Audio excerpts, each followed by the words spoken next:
Hello, everyone, and welcome to this week's episode of the Edge of the Earth podcast. I'm your host, Jeff Jarman. You can find us at www.jeffjarman.ml. That's Jarman for the last name. Today, we're just going to be talking about some of the latest news in the paranormal field, particularly with the UFOs. So, I want to start here with a story from Aaron Rodgers that just came out.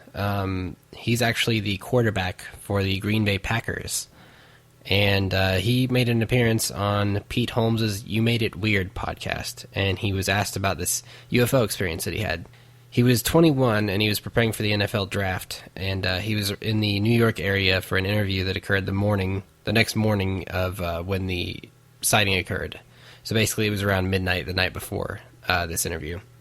He said, and I quote, "I saw an unidentified flying object in the sky in New Jersey in 2005. Late at night, I was with a good friend of mine. Multiple eyewitnesses say the same thing. I actually checked in with them a couple of years ago, and I said, 'Remember that one night?' And before I even finished, he's like, 'Yeah, I think about it almost every day.' There was a weird siren in the distance, so we go outside. It was a snowy night, and it was one of those kind of bright nights. It was overcast, but there was enough light from the moon. The next thing you know, we saw something in the sky." If you've seen the movie Independence Day, when it looks like jets flying and they're trying to figure out what's coming through the clouds, and you just see a fiery movement of clouds, it was like that in a sense that it was a large orange left-to-right moving object. Because of the overcast nature of the night and the snow, it was behind the clouds, but it was definitely large in the night sky, moving from left to right. It goes out of sight, and we look at each other and go, "What the F was that?" When it had been out of sight for a good 30 seconds, at the time we were kind of in a shock. Then we hear a definitive sound. If anybody's been to a flyover of an air show or just seen Top Gun, you know the sound that a fighter jet makes as it flies by. And there were about 4 of those. If you know anything about UFO sightings, you know that a lot of times these two things are connected. One is the presence of a fighter jet, and 2 is there's a lot of sightings around nuclear plants. And actually, the alarm went off again an hour later. We were still in shock, so we all ran downstairs and ran outside like, is something else coming? But nothing else showed up. There was no mention of it the next day. So, that's pretty common, really. Like he said in the interview, even with sightings around nuclear power plants. For some reason, they seem very interested in those. If you've heard of the Rendlesham Air Force Base incident, you know that they can control a lot of the nuclear capabilities. They can actually activate them if they wanted to, which is kind of scary. So I thought that was pretty interesting, though, and it's a pretty high-profile character, being Aaron Rodgers. So he's got a pretty... I don't know if that would make him more credible or not, but I mean, still, it means that he is willing to put his name on the line for that kind of thing.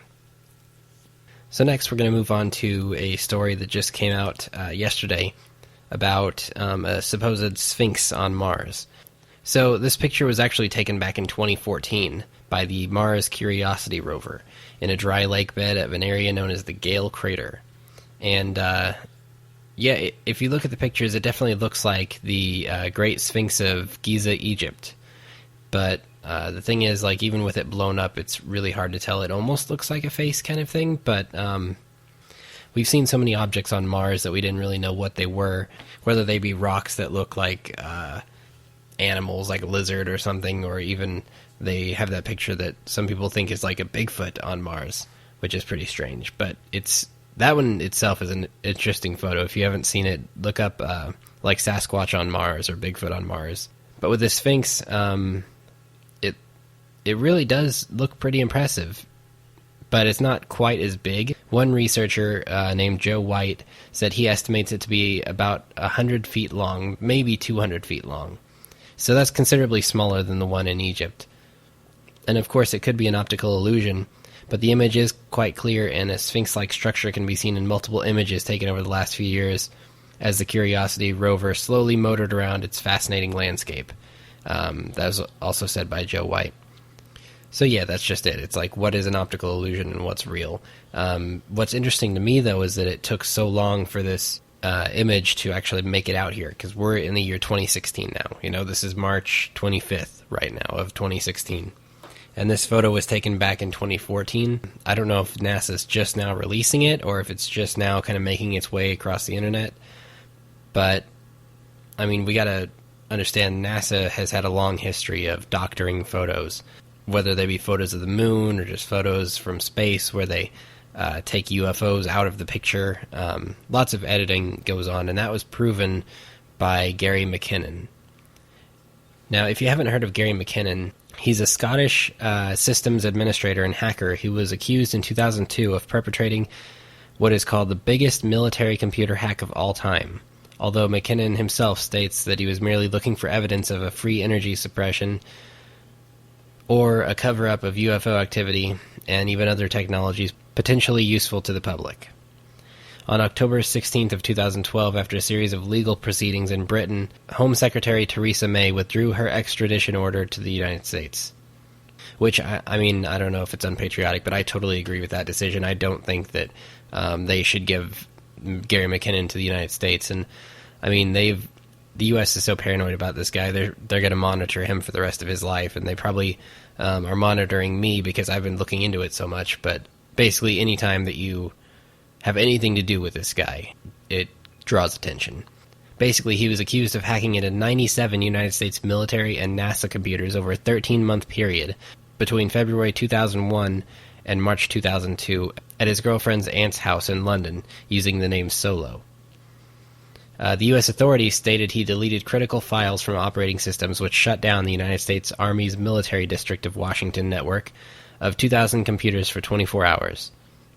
McKinnon also posted a notice in the military's website that your security is crap. Which is pretty funny because I think, if I remember correctly, in an interview from a few years ago, he had stated that like NASA didn't even have passwords on their computers.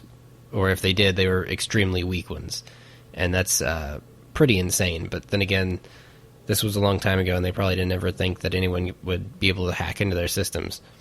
McKinnon is also accused of copying data, account files, and passwords onto his own computer. U.S. authorities stated the cost of tracking and correcting the problems he caused was over $700,000. While not admitting that it constituted evidence of destruction, McKinnon did admit to leaving a threat on one computer.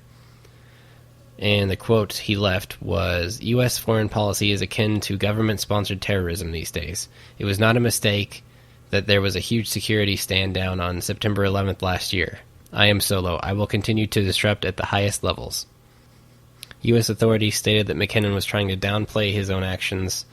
A senior military officer at the Pentagon told the Sunday Telegraph, quote, "U.S. policy is to fight these attacks as strongly as possible. As a result of Mr. McKinnon's actions, we suffered serious damage. This was not some harmless incident. He did very serious and deliberate damage to military and NASA computers and left silly and anti-America messages. All the evidence was that someone was staging a very serious attack on U.S. computer systems." You would think that the entire U.S. government would have a better security system than to allow one dude to hack into their entire system, but I guess not. But basically, he was hacking in here and looking for, UFO cover-ups, reverse engineering, all this kind of stuff. And he actually did find a lot of NASA photos of the moon specifically that had been edited, and they had the before and after photos. And a lot of times these editing processes aren't even done very well. Like you can tell it just looks like a bad edit job.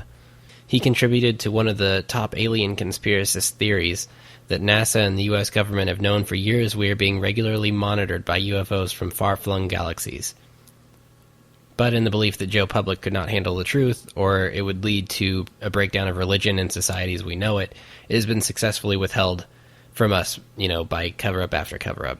One interesting note, while scouring a U.S. Navy database, Mr. McKinnon stumbled across a file containing a list of non-terrestrial officers with their ranks and names, and a separate file of material transfers between ships.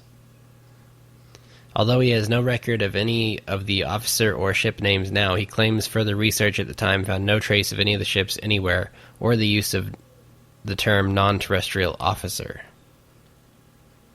So there's a couple of things to think about there. Non-terrestrial just means not from land on Earth, technically. So it could be referring to someone who works on a ship or an officer on a ship that is not terrestrial, obviously. They're on the ocean all the time or something like that. But then again, if he couldn't find, any trace of ships anywhere or the use of non-terrestrial officer aside from this one place, that is kind of strange. One little excerpt from an interesting interview he did with Wired.com. They asked him about what he was looking for when he was hacking, and he said, I knew that governments suppressed anti-gravity, UFO-related technologies, free energy, and what they call zero-point energy. This should not be kept hidden from the public when pensioners can't pay their fuel bills. And then they asked him if he had found anything in his search for evidence of UFOs. He said he certainly did. There is a disclosure project. This is a book with 400 testimonials from everyone from air traffic controllers to those responsible for launching nuclear missiles. Very credible witnesses. They talk about reverse engineered technology taken from captured or destroyed alien craft. Some of the evidence would have included a NASA photographic expert said that there was a Building 8 at Johnson Space Center where they regularly airbrushed out images of UFOs from the high-resolution satellite imaging. He said he logged on to NASA and was able to access this department. They had huge high-resolution images stored in their picture files. They had filtered and unfiltered or processed and unprocessed files. He said that his dial-up 56K connection was very slow trying to download one of these picture files. As this was happening, I had remote control of their desktop, and by adjusting it to 4-bit color and low screen resolution, I was able to briefly see one of these pictures. It was a silvery, cigar-shaped object with spheres on either side. There were no visible seams or riveting. There was no reference to the size of the object, and the picture was taken presumably by a satellite looking down on it. The object didn't look man-made or anything like what we have created. Because I was using a Java application, I could only get a screenshot of the picture. It did not go into my temporary internet files. At my crowning moment, someone at NASA discovered what I was doing and I was disconnected. So this is what I was talking about before. We're talking about them editing UFOs, moon pictures especially, among other things. Then they asked him about how some people have said he gave the UFO motivation for your hacking as a distraction from your more nefarious activities. He replied that I was looking before and after 9/11. If I had wanted to distract anyone, I would not have chosen ufology, as this opens me up to ridicule. I mean, the media does the best job possible at trying to make anyone in the ufology field look, just like it's a joke or something. And think about that again, just really quick here, how long he was hacking into that stuff. He did it for so long and didn't get caught, and eventually he got kind of a little too carefree, a little too lax, and was caught. But anyway, I think that just about wraps up everything I want to talk about today. We covered a couple of news topics, and I did a little bit more on Gary McKinnon than I expected to, but it's a fascinating deal. And you should definitely do more research on your own if you want to know more about what he actually saw and got into. So anyway, thank you all for listening. We can be found again on Spreaker, on Stitcher, on iTunes, on SoundCloud, and on YouTube. A lot of the old episodes are going to end up on YouTube at one point when I start having to remove them off of Spreaker. But they'll always be available there on YouTube. So still waiting on iHeartRadio. Got a lot of great guests coming up for the show. We're going to talk about all things paranormal. So again, thank you all for listening. Check us out, jeffjarman.ml. Also, check out The Fright Corner. The Fright Corner podcast is hosted by John. It's all about horror movies, reviews, all that kind of stuff, and it's a great, great show if you like horror.